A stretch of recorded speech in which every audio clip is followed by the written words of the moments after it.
Alright guys, welcome back to my channel. Today we are doing a very fun pink look.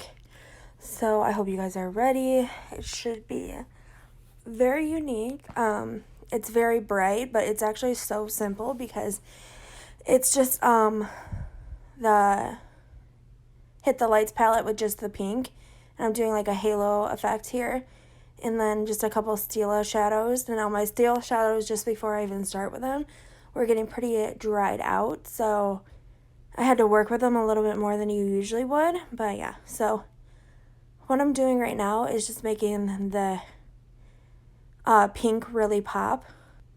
And then I took a shade from a Juvia's palette because the Hit the Lights didn't just have a matte like skin color tone to blend out that pink, because this pink is a pressed pigment.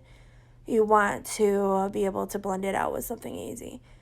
So then I just went in and redid the pink just a little bit to add a little bit more. And now we are just going straight in with these glitters. Now this one I'm using first is the glitter in Sea Siren.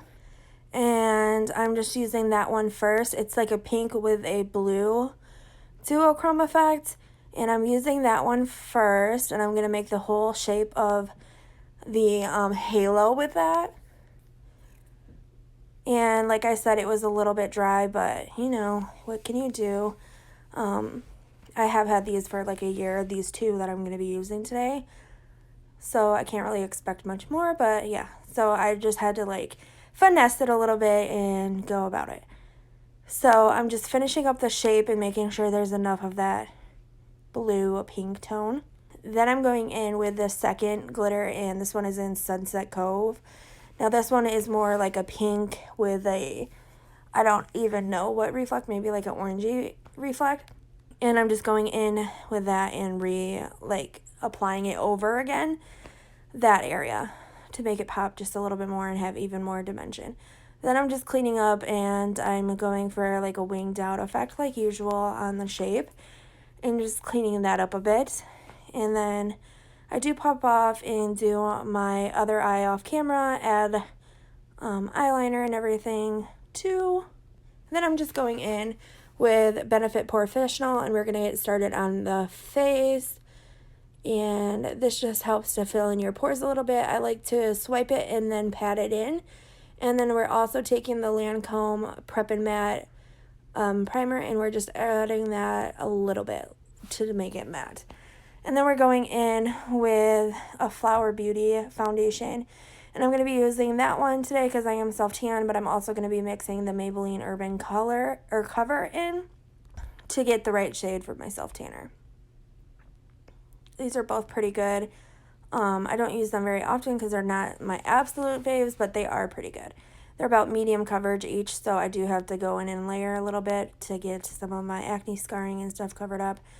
But yeah, I'm just buffing that out with the BH Cosmetics flat top kabuki brush, and yeah, just doing that. It does look totally different than my face color because I never tan my face with a sun or a self-tanner. So yeah, my face is always super pale. And then I'm just going to add a little bit of the Urban Cover one just because it's a little bit easier just to apply.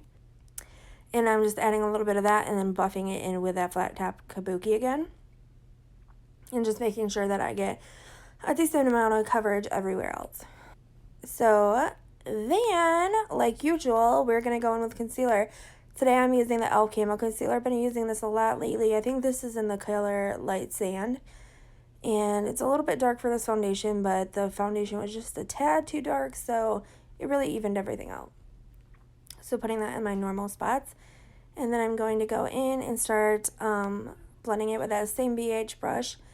And when I get closer to detailed areas like under my eye and stuff, that's when I take my little, it's like a off-brand Artis little brush, so that little toothbrush brush that you see right there. That was a lot of brushes in the one setting right there. But I'm taking that when I need to get more close to do a smaller areas of my face. So you can get right up on that lower lash line and make sure all the darkness is gone.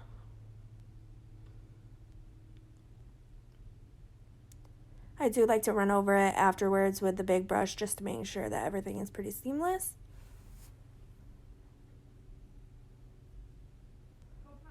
And then after that, I'm going to take my Wet n Wild translucent powder. I've been using this all the time lately just because it is so good and it's so affordable and it just does a great job. And I'm just taking that on a crown brush, I believe, and it's just like a pointed brush so I can get right up under my lower lash line and make sure that that's all set. At this point, my mom did come home from work, so I was talking to her, and then my dog ran under the table and shook it up a little bit, but hey, what can you do? So yeah, I'm just setting my face. I first go in the places that I put concealer so that they're super set, and then I go all over my face with just a little extra to make sure that I am set.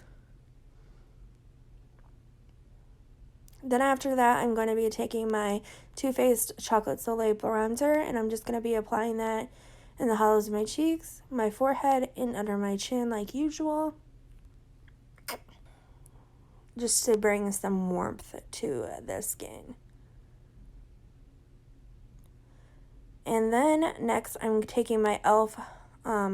Primer Infused Blush, and this is in the shade Always Spicy. This is just kind of the one I had, so I just put it on, and I've been putting it over my nose too to make it look like it's been a little bit sun-kissed, and yeah. I'm also just using an e.l.f. highlight. I'm not sure what it's called, but it's like a white gold highlight, and I'm just using that, and then I'm blending it out a little bit as well, applying it to all the usual places. And then I am just going underneath the brow bone and adding a little bit of that, like a highlighting shade from Hit the Lights. It's one of the ones in the big pan, and I'm using that to highlight under my brow bone and my inner corner just to bring that brightness back in. So then I'm taking my pink LA Girl Shockwave liner, and I'm just putting that on my waterline. These actually stay really well on your waterline because I can never get anything to stay on my waterline, and these ones do the job. So I'm taking that, and then I'm going to take the blue shade, and I'm going to smoke that out underneath my lash line just so that the blue duochrome in the pink steel shadow kind of tie in. I just liked how the blue looked anyways. It's just a little pop of color. Not that we needed more color, but you know, I love color. And then I am going to... So then I'm just touching up the waterline again, just going over it so that none of the blue was showing or anything like that. And then I'm going to pop on some mascara. This is a fiber building mascara that's actually really nice, but it doesn't have like little fibers in it. I'm not really sure how it works, but it does really good. It's almost like a tubing mascara, kind of. That's kind of what it seems like, but I'm not sure if I can find it. I did win it in a giveaway, so I'm not really even sure where to get it, but yeah, I'm just applying that, and then I'm going to get some lashes ready, and that's it for the look. I hope you guys stay tuned until the end to watch it. I'm just going to put some music here, though, because there's really nothing else to explain, and I'll talk to you guys later. Bye.